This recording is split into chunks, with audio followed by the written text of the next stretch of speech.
Shabbat Shalom a você que está nos assistindo, você que está aqui na Rádio Sion, seja bem-vindo, viu? Bem-vinda também. Dê uma olhada aqui na tela porque o estudo hoje é um estudo muito especial. Nós estamos estudando o final do livro de Levítico, Vaikra, que são duas porções, Behubarot, Behar e Behukotai. Behar e Behukotai é o Levítico capítulo 25 até o final do livro, 27 e 34. E o título desta ministração, deste estudo especial é Possuindo a Herança Perdida. Diga, possuindo a herança perdida. E você repare aqui nessa foto uma sinagoga que quem esteve comigo na semana passada, essa semana, lá em Jerusalém, visitou, teve o privilégio de visitar essa sinagoga aí, que chama Sinagoga Hurva. A Sinagoga Hurva, que em hebraico significa ruína ou escombros. Por que ela tem esse nome? Essa sinagoga, pessoal, provavelmente foi construída no mesmo local que havia uma sinagoga fundada pelo grande sábio rabino Yehuda Hanassi. Yehuda Hanassi foi aquele que fez no século II a compilação da Mishnah. Ele pegou a lei oral e colocou no papel. Então isso foi algo que deu origem depois ao Talmud. É um rabino muito conhecido, Yehuda Hanassi. Provavelmente essa sinagoga do Yehuda Hanassi do século II depois de Cristo existia nesse mesmo local. Depois, quando os judeus voltaram, algumas famílias judeus voltaram da Polônia no século XVIII, eles reergueram essa sinagoga no mesmo local. Só que os otomanos acabaram destruindo essa sinagoga ainda no século XVIII. Parece que teve lá uma dívida, os judeus não pagaram para os otomanos lá uma dívida, os muçulmanos foram lá e destruíram a sinagoga. Depois, em 1864, então um pouquinho menos de 100 anos, os judeus Ashkenazim reconstruíram de novo. Então por isso que ela ganhou o nome de Sinagoga Hurva, Sinagoga dos Escombros. Então era um escombro, depois no século XVII construíram uma sinagoga, depois no século XIX reconstruíram em cima dos escombros. E aí, pessoal, na Guerra da Independência, em 1948, os árabes deram questão de destruir novamente a sinagoga Hurva. E aí eu vou mostrar para vocês aqui como que era. Ó, essa foto à esquerda é de 48. Vocês estão vendo aqui no fundo, eu não sei se dá para ver em casa, quem está assistindo aqui, na foto em preto e branco, do lado esquerdo superior do soldado ali, otomano, tem uma pintura da Tábua dos 10 Mandamentos, está vendo? Que era o mural original da sinagoga. A sinagoga tinha um mural, era toda pintada por dentro, só sobrou o mural e as ruínas. Aí em 1977 eles construíram esse arco, tá vendo esse arco? Aqui a foto à direita, para marcar o local onde era a sinagoga. E eu lembro, essa foto aqui de baixo, eu quando morei em Israel, depois morei com a Tatiana, eu me lembro de passar nessas ruínas, ver esse arco, tem várias fotos com a Tatiana na frente desse arco, e tinha ali um capitão. Conheça a história da sinagoga Hurva, conheça a história da sinagoga ruína. A gente só viu o arco. E aí, em 2010, aliás, antes, na década de 90, começaram com um mega projeto de restaurar a sinagoga, não só aos moldes da sinagoga que existia ali, mas ampliando, deixando-a mais bonita, mas seguindo a originalidade. E em 2010, a sinagoga foi reinaugurada. Olha que lindo, pessoal.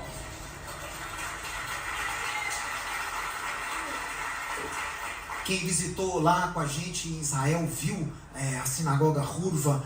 Olha o interior dela, com os murais, tem as pinturas ao redor, do teto. Olha o tamanho do Aron HaKodesh deles, olha que bonito que é o Aron HaKodesh. E aqui tem o Salmo, se eu não me engano, 137.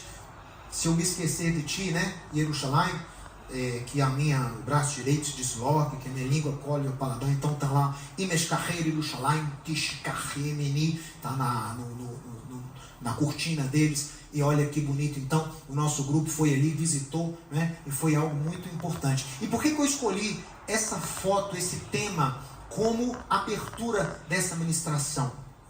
Por quê?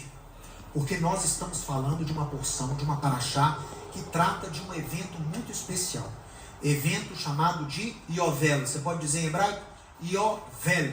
Jubileu. Levítico capítulo 25, abra sua Bíblia, a partir do verso 1, nós temos as instruções sobre esse ano especial. O Levítico 25 começa com o ano de Shemitah, que é o ano sabático, ou shabático, De 7 em 7 anos a terra tem que descansar. E contando 7 anos de Shemitah, nós temos o quê? O 50º ano, que era chamado na Torá de jubileu. O Eterno delimita esse dia, esse ano especial, chamado de ano aceitável do Eterno, onde haveria uma espécie de intervenção estatal. Eu sei que muita gente arrepia quando fala de intervenção estatal, controle de Estado, mas olha como Deus é equilibrado. Há 3.500 anos atrás, Deus já dava uma estrutura para manter o quê? Uma igualdade social. Então, em Israel havia o livre comércio, em Israel havia propriedade privada, mas de 50 em 50 anos, o governo intervia. A nação intervia. O que acontecia? No 50º ano, quem tinha dívida, a dívida era perdoada. A propriedade que você vendeu para pagar a dívida, ou teve que vender, volta à família de origem. Aquela pessoa que estava dispersa, ela volta à sua família original. Então tem uma equalização de 50 em 50 anos. E é um mandamento que só pode ser cumprido em Israel. E ele ainda é cumprido, né? De acordo com os rabinos, o próximo ano de jubileu será 2037. Yom Kippur de 2037 vai ser o próximo ano de jubileu. E os profetas de Israel apregoam que a obra do Messias vai ser uma espécie de jubileu. Vai ser um ano que vai trazer o quê? Liberdade aos escravos. Vai ser um ano que vai trazer liberdade aos oprimidos. Vai ser um ano que vai trazer cura aos doentes. Vai ser um ano que vai trazer libertação. Vai ser um ano que vai trazer restituição da herança perdida. Isso é atribuído à obra do Mashiach. Não vai ser um jubileu qualquer. Vai ser um jubileu com atuação mundial. Vai afetar não só Israel, mas todas as nações também. Então acompanhe aqui comigo, olha. Levítico capítulo 25. A Parashá Behar, ela nos apresenta uma das datas mais especiais no calendário divino. O ano de Yovel, jubileu. Uma mistura de livre mercado e intervencionismo estatal, o Eterno estabelece regras para equalizar a economia, diminuir a desigualdade social e promover novas oportunidades. A gente tinha que propor para esse governo aí um jubileu, né? Não, eu acho que não ia dar muito certo. Olha, porque tem que ser pessoas que temem a Deus, né? Tem que temer a Deus para poder estipular uma intervenção desse tipo. Mas vamos ler aqui o texto lá de Levítico 25, verso 8 a 10. Contarás 7 semanas de anos, 7 vezes 7 anos, de maneira que os dias das 7 semanas de anos te serão 49 anos. Então, no mês 7º, aos 10 do mês, no dia do Yom Kippur, farás passar a trombeta, o shofar, no dia da expiação. Fareis passar a trombeta por toda a vossa terra. Santificareis o ano 50º e proclamareis, diga em hebraico, dror. Diga, dror. Dror. Liberdade na terra a todos os seus moradores. Ano de jubileu vos será. E tornareis cada um a sua possessão. Cada um voltará à sua família.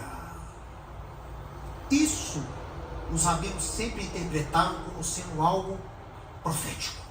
Isso aqui não está falando só do sujeito voltar para a família, do sujeito voltar para a sua herança. Isso está falando de algo maior. Isso simboliza algo maior. Como eu sempre disse a você, a Torá apresenta sombra, imagem, projeção daquilo que está por vir. Lá em Colossenses 2, quando Paulo fala porque essas coisas, as festas, a lua nova, a restrição de alimentos, o sábado, tudo isso representa uma sombra daquilo que está por vir, e a substância, o corpo delas é Cristo, Yeshua. Então Yeshua, ele está espelhado em cada uma das tradições da Torá, em cada uma das festas, e Yeshua está evidenciado no jubileu. Yeshua está demonstrado no jubileu. Por quê? Porque segundo os profetas de Israel, ele é que inaugura esse jubileu profético que todo Israel espera. O chamado Tikkun Olam, a restauração de todas as coisas, onde as pessoas, o povo de Deus, volta à herança que foi perdida. Onde o povo de Deus volta à sua família original. Atenção. Atenção. Vamos ver a conexão que os profetas fazem em relação ao Messias e o ano de jubileu. Será que tem uma conexão? Que prova eu tenho que o Messias vai implantar esse tal jubileu que os profetas anunciam? Olha aqui. Mas não vai ser uma implantação única. Aí. Vai ser uma implantação em duas partes. Tem uma primeira parte que o Messias vai executar. E depois a segunda parte ele vai deixar para o final. Preste atenção comigo aqui. Isaías, o profeta Isaías conecta a obra do servo de Adonai, que é o Messias, a um tipo de jubileu especial que iniciará o processo de redenção do mundo, restaurando a nossa realidade como dantes. Então esse jubileu que o Messias vai implantar, ele vai ser o quê? Um processo. Ele vai ter um início, e partes das bênçãos desse jubileu já vão ser acessíveis hoje, mas a finalização desse jubileu vai se dar no futuro. Mas ele teve um início. Vamos ver aqui, olha. Isaías 61, verso 1. O Espírito de Adonai, Ruach Adonai Alai, o Espírito do Eterno está sobre mim. Porque o Eterno me ungiu, olha aí, Mashiach. Daqui que vem a palavra Mashiach, Machar. O Eterno me ungiu. Por isso que os rabinos falam que é uma missão do Messias, isso que está para acontecer. Para o quê? Anunciar as boas novas aos quebrantados, aos quebrados de coração, aqueles que estão sem esperança, aqueles que estão sofrendo, aqueles que estão sofrendo pressão, aqueles que estão segurando ali com todas as forças para manter-se no caminho de Deus, mas tudo é contrário. A pessoa está desfalecida, a pessoa está fraca, mas está com esperança. Então, esse ano de jubileu, esse Messias vai anunciar boas novas a esses quebrantados de coração. Enviou-me a curar os quebrantados de coração, a proclamar libertação aos cativos e a pôr em liberdade, Dror, os que estão em cadeias, que estão algemados. Não é algo literal, não.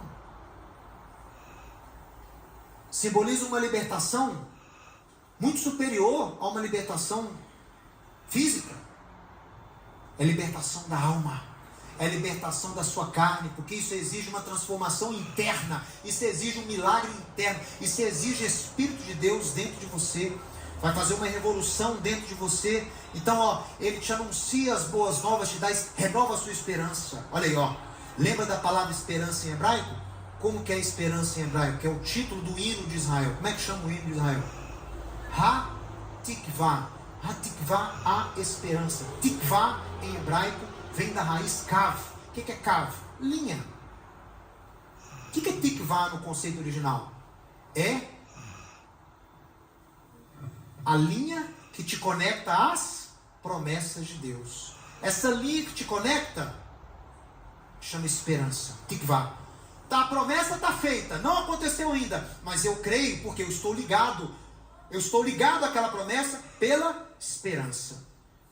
E o que é a força com que você segura essa corda? Emuná, fé em hebraico. Fé no original é o que? Firmeza. Então a firmeza, o que? O que é a fé? É a firmeza que as promessas do Eterno se cumprirão na sua vida. Então tem que ter esperança. Fé e esperança andam juntas. A fé é a firmeza, a esperança é a corda. Está lá, você não pode soltar. Então esse Messias vai o que? Anunciar boas novas, vai fortalecer essa esperança, vai fortalecer a sua fé, vai curar os quebrantados de coração, vai proclamar libertação a quem está preso, a quem está escravo da sua própria carne, das suas próprias paixões, e pôr em liberdade os algemados, apregoar o ano aceitável do Eterno e o dia da vingança do nosso Deus, a consolar todos que choram e a pôr sobre os... Aqui, agora a gente já vê uma divisão, hein? A primeira parte que esse Messias vai trazer do jubileu é uma transformação interna do ser humano. Mas e a segunda parte? Vamos ler? a colocar sobre os que estão em Sião de luto uma coroa ao invés de cinza, óleo de alegria em vez de pranto, veste de louvor em vez de espírito angustiado, a fim de que se chamem carvalho de justiça, plantados pelo Senhor para a sua glória. Então a segunda parte desse jubileu do Mashiach é a restauração de Israel. É Deus estabelecendo juízo sobre os inimigos de Israel, exaltando a nação judaica mais uma vez como abençoadora das nações e unindo o mundo novamente junto com a nação judaica, como escreve Isaías no capítulo 2. Duas partes. Agora olha que interessante. Esse foi o texto de Isaías que a gente conecta a obra do Messias à obra do jubileu. E nós temos um texto muito interessante no Evangelho de Lucas, no capítulo 4.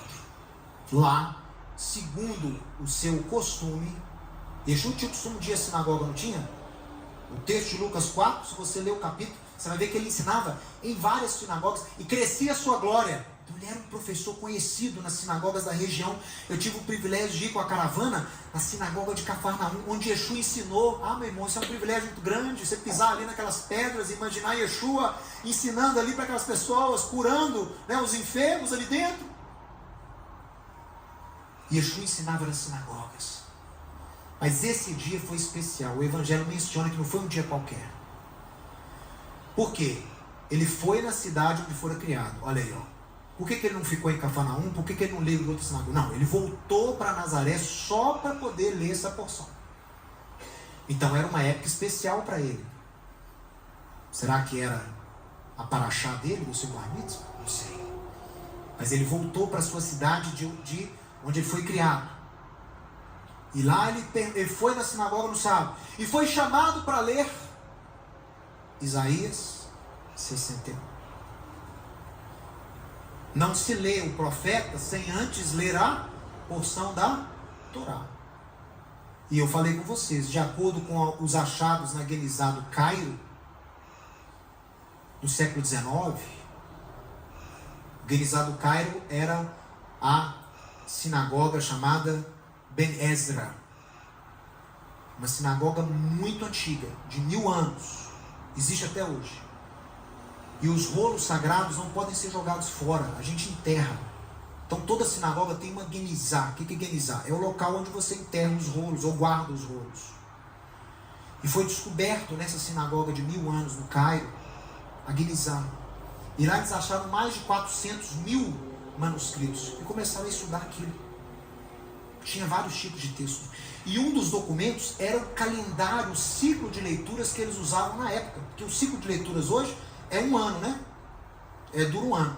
Eles descobriram que na época de Yeshua, o ciclo durava 3 anos e meio. E as porções correspondentes dos profetas não eram igual é hoje. Eles escolhiam porções dos profetas que falavam sobre o futuro de Israel, não do passado. Hoje fala do passado. Na época de Yeshua falava sobre o futuro.